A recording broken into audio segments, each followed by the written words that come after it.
Donc, on avait commencé les moyens de se réveiller pour la multitude, se réveiller à être prudent de ne pas faire de péché. Et donc, le Rav nous dit que ça sera en réfléchissant et en lisant tout ce qui concerne la rigueur terrible d'Hachem. Et ainsi on dit nos sages de mémoire bénie, Magid l'Adam Masecho. C'est un verset du prophète Amos. Dieu dit à l'homme, qu'est-ce qu'il a dit? Quelle est sa discussion? Chazal dit c'est quoi? Même une discussion légère entre un homme et une femme. C'est quoi? C'est des choses, on va dire, qui ont à voir avec leur relation. Alors, il dit des choses un peu légères comme ça, d'accord? Alors, si c'est nécessaire, la Gemara dit là-bas, on va finir la phrase, après je vais raconter comment ce que dit la Gemara là-bas. Magidim lo l'adam beshat hadin, on lui dit ça à l'homme le jour de son jugement. Il y a une histoire qui c'était, Rav Kahana, si je me souviens bien, il s'est caché sous le lit de Rav pour voir comment il avait des relations avec sa femme. C'est aussi de la Torah, il faut apprendre comment on fait. Il n'en revenait pas comment Rav il parlait, tout ça. Enfin, à bout d'un moment, il a dit, on dirait que Rav il n'a pas mangé depuis quelques mois. Parce que Rav il parlait, il se lâchait quoi, d'accord? Alors, bon, Rav lui dit, ça ne se fait pas, sors d'ici, ça ne se passe pas des façons de faire. Il dit, moi je vais apprendre la Torah. Alors Rav, il faut comprendre qui c'était Rav. Rav, c'était l'élève de Rébi. Rébi, c'est le Gilgul de Yaakov Avinu. Rav, c'était un niveau extraordinaire de sainteté. Il avait pris sur lui 10 chumrot, comme ça c'est écrit dans le Shvat HaGeonim, 10 mesures de piété. Ses élèves ont voulu prendre sur eux aussi. Ils n'ont pas réussi. Alors on va dispatcher entre nous. Chacun prendra une. Rav Sheshat, il a pris par exemple une des chumrot de Rav, une des mesures de piété de Rav. Il ne levait pas la tête, il ne regardait pas plus loin que 2 mètres. Toute sa vie. Vous comprenez ce que ça veut dire?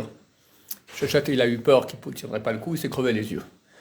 Est-ce qu'on peut se crever les yeux pour une chose pareille? Je ne sais pas. Je pense que oui, bon, c'est un truc spécial. Mais vous comprenez, il fallait laisser la Kedusha un peu dans le monde à ce niveau-là. Et Rav, comme ça, il se comporte avec sa femme. Ragmar a dit oui, quand c'est pour faire plaisir à sa femme, il y a une nécessité, c'est une mitzvah, c'est bien. Mais quand c'est toi qui es ton Yetzer Hara, puis comme ça, tu commences un peu à dire n'importe quoi, alors même ça, tu seras jugé dessus. Od Amrou. Encore, ils ont dit, ça d'Israël dans le traité Yevamot. Usuivav nisara meod. C'est un verset des Tehillim. Autour de lui, nisara meod. Le sens simple, je crois que c'est ara, il y a une grande tempête. Mais le sens allégorique, dans le mot nisara, il y a le mot se'ar. Se'ar signifie cheveux. Melamed, cela enseigne, que Dieu, il est pointueux avec ses chassidim, avec ses pieux, comme la largeur d'un cheveu. Abraham, et là, alors, on va commencer à nous donner quelques exemples. Et je répète, attention, ça ne nous concerne pas, ne pas s'enfuir en courant. Abraham, ou Abraham a ouvert le kono. C'est ce Abraham qui était aimé par son Dieu.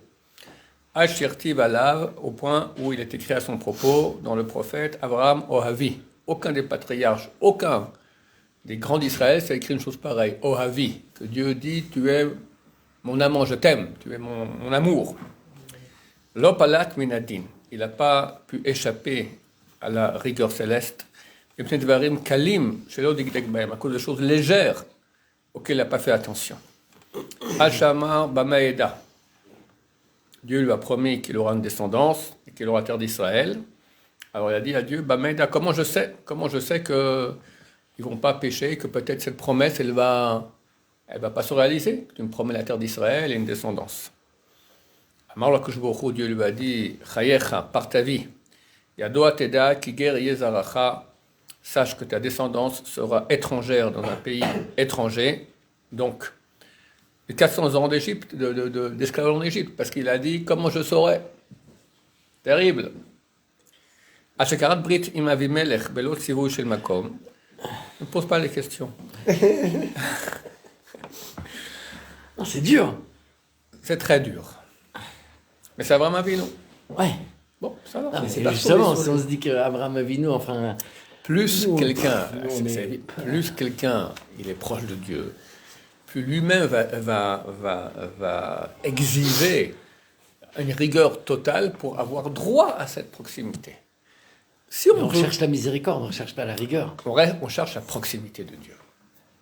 Mais elle se fait aussi par miséricorde, elle ne se fait pas que La par miséricorde, on dureté. recherche ici.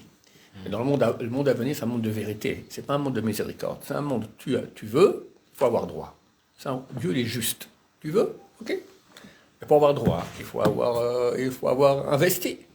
Et ça, dès qu'ils me disent, je veux tout que tu me tapes, tu mets en petits morceaux, je veux payer tout ce qu'il faut pour avoir le droit à ta proximité. Voilà.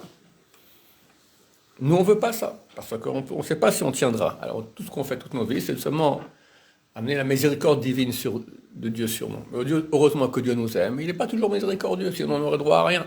D'accord? Je parle dans le monde de vérité. Et c'est clair que de toute façon, ces 400 ans en Égypte, c'est venu aussi pour autre chose. Mais néanmoins, c'est une parole qui a été dite. D'accord? À cause de ça, ta descendance aura 400 ans en Égypte. Mais c'est pas on est sur lui directement, du coup. Sur sa descendance, ouais. C'est considéré qu'Elo, c'est ça le. Si tu as fait quelque chose de pas bien, on dit à cause de ça, ta descendance sera comme ça. C'est certain que c'est déjà pas agréable à entendre. Par le fait que Abraham, j'ai déjà lu l'hébreu, d'accord? J'ai lu l'hébreu. Par le fait qu'Abraham a conclu une alliance avec Avimelech sans que Dieu lui ait ordonné, Amar l'Akadosh Baruch Hu, Dieu lui a dit, Chayecha, par ta vie, Shani mash'e misimchat banecha shiv'a dorot. Je ferai attendre la joie de tes enfants 7 générations plus tard. Je ne sais pas ce que c'est. Je sais qu'entre Abraham Avinu et Moshe Rabbeinu, il y a 7 générations. Peut-être que tu as eu un don de la Torah déjà à l'époque d'Abraham. J'ignore. Je ne sais pas ce que c'est ces 7 générations-là. En tout cas, ça a été repoussé de cette génération parce qu'il a fait une chose sans que Dieu les lui ait ordonné. Yaakov, al-Shechara apo berachel, par le fait qu'il s'est énervé contre sa femme Rachel. Shamra loa balibani lui a dit, donne-moi des enfants. Elle voit que sa sœur, Léa, elle fait un enfant un après l'autre. Elle n'a rien du tout. Amrouba Midrash. Alors il lui a dit, quoi? Est-ce que je suis à Tachat Elohim Ani? Est-ce que je fais la place de Dieu que de donner des enfants? Amrouba Midrash, ils ont dit dans le Midrash, Zeleshonam, citation. Amalo Akadosh Baruch Hu, Dieu lui a dit, Kachonim et Amoakot, comme ça on répond à une femme qui souffre. Chayecha, par ta vie. Shebanecha omdim lifnei bena. Que tes enfants se tiendront debout, ça veut dire au garde à vous, devant son fils. Comme ce fut le cas en Égypte avec Yosef, qui est le fils de Rachel. Fils Jonathan et Dina Beteva Kadesho et Kachaya Esav. Parce qu'il rentrait de chez Lavan. Et il a eu la rencontre avec Esav. Il a eu peur que Esav voit sa fille Dina, l'épouse, et puis sa fille mariée avec Esav, c'est pas la joie. Alors il a mis Dina dans une boîte pour pas qu'il la voie.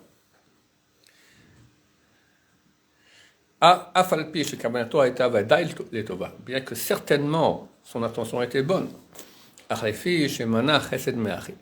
d'un autre côté, par le fait qu'il a empêché du chesed de la bonté à son frère, Amouba Midrash était dans le Midrash, Dieu lui a dit, la mas mereu chesed, celui qui ne donne pas du chesed à son prochain, l'obligata shlasi alemahul, t'as pas demandé à la marier à quelqu'un de circoncis, elle s'est mariée à quelqu'un d'incirconcis. Donc elle a été prise, elle a été violée par Shrem ben Hamor. Comment on peut en vouloir à Yaakov d'avoir fait ça? On ne parle pas de nous, on parle des grands de ce monde, et on parle de dakouyotes, de finesses très très petites qui ne nous concernent absolument pas. Et certainement, il y a des choses aussi encore plus à expliquer là-dedans. Mais néanmoins, le Rav et ses écrits de Chazal nous amènent. Regarde, tu vois que la rigueur céleste, elle est totale. Ça, bon, on n'est pas au niveau, mais si on devait essayer de prendre quelque chose comme vous dites, c'est un peu compliqué parce que c'est même pas des choses qui sont écrites dans la Torah, c'est dur. C'est pas des mitzvot, c'est pas des. C'est pour dire même. C'est des midotes très fines. Oui, mais c'est des midotes. Dieu, il y a aussi un jugement sur les midotes, surtout sur les midotes. Il faut être bon avec son prochain, c'est clair. Il faut avoir. Abraham, le premier cas ici, c'est de la émouna en Dieu, dans les deux cas. Après, Yaakov, Dans les deux cas aussi, c'est un manque de chesed, d'accord, un manque de considération par rapport à l'autre. Bien sûr que Dieu il juge là-dessus, c'est super important. Aux yeux de Dieu, c'est plus important les relations entre l'homme et son prochain plutôt qu'entre l'homme et Dieu. D'accord, il faut savoir ça. Yosef, je n'ai pas lu la fin. Tu n'as pas l'obligation la siyad echeter, tu n'as pas demandé à la mariée de façon permise. Avec ça, on aura fait choupa et kiddushin. D'accord? Arène et cette elle se marie de façon interdite, elle a été kidnappée. Yosef, les filles Shamar, les Sarah Mashkim, par le fait qu'il est dit au, comment on appelle ça, le chancelier, celui qui, le maître et chanson, merci. Ki im zachartani itecha, tu me rappelleras. J'ai été volé de la terre des Hébreux, j'ai rien fait, ça fait 10 ans que je suis dans ce trou, tu vas maintenant chez Pharaon, tu le rappelles-moi, dis-lui, j'ai un pauvre garçon dans la prison qui n'a rien fait. On lui a rajouté 2 ans de prison. Comme Chazal l'ont dévoilé. Yosef Atzmo, Yosef lui-même, Hashachanat et Aviv, par le fait qu'il ait momifié son père, Bereshuto Shel Makom, sans autorisation d'Hachem, par le fait que Shama Avdecha Avinu Veshatak, ou par le fait qu'il a entendu ses frères disent ton serviteur, notre père, et il s'est tu. Les marquedites et les marquedites, chacun d'après, il y a 2 rabbins qui pensent, un pense comme ci, un pense comme ça, chacun d'après son avis. Mais il est mort avant ses frères. David, on finit encore juste David, Fishekara, les divrei Torah Zmirot, par le fait qu'il ait appelé les paroles de Torah Zmirot des chants, Nena Shenichshal Bidvar Uza, Vitarbeva Simchato, a été puni qu'il a trébuché par le cas de Uza, et sa joie s'est mélangée. Qu'est-ce qui s'est passé?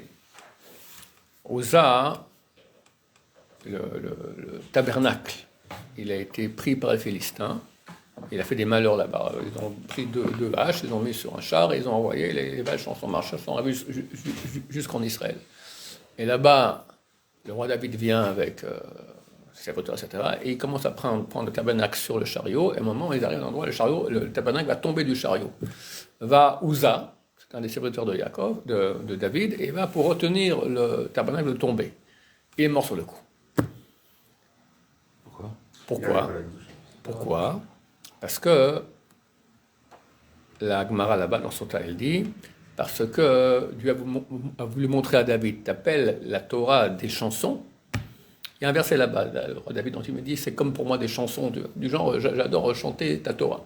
Et t'appelles ta chanson ma Torah, tu verras un truc que les petits-enfants savent.